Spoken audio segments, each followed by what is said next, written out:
guys, papunta kaming magpipick up ng bicycle. Then, medyo nagtapik-tapik kami ng mister ko. Sabi ko, kailangan natin ng dinner, saka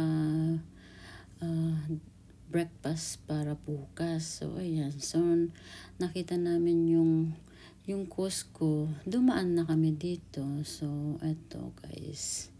Napadaan kami sa Costco. Nakabili kami ng mga chicheria, dinner, saka kung ano-ano pa guys. So, ayan. So, ipapakita ko sa inyo lahat guys ang mga dinampot ko sa kaikot ko sa Costco. Ito silang lahat guys na ano. Ayan sila oh. So, ito yung nakita ko sa kakaikot ko. Nakita ko ang chocolate chips muffin. Ito. Kailangan bumili ka ng 2 piraso. I think mga $9 ata? No clue. Hindi ko sure. So, anyway. So, tapos, kumuha na rin kami ng dinner namin. Ito yung yung enchiladas tayo na may salsa. So, ayan. So, ayan, may dinner na kami.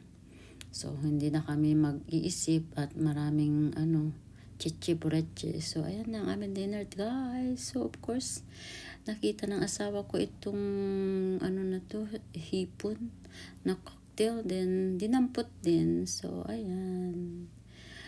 Tapos, kumuha na rin siya nito, yung protein, para daw sa diet, kuno-kuno. So, eto naman, so, mahilig ako sa chips. So, eto, nakita ko, dinampot ko na rin.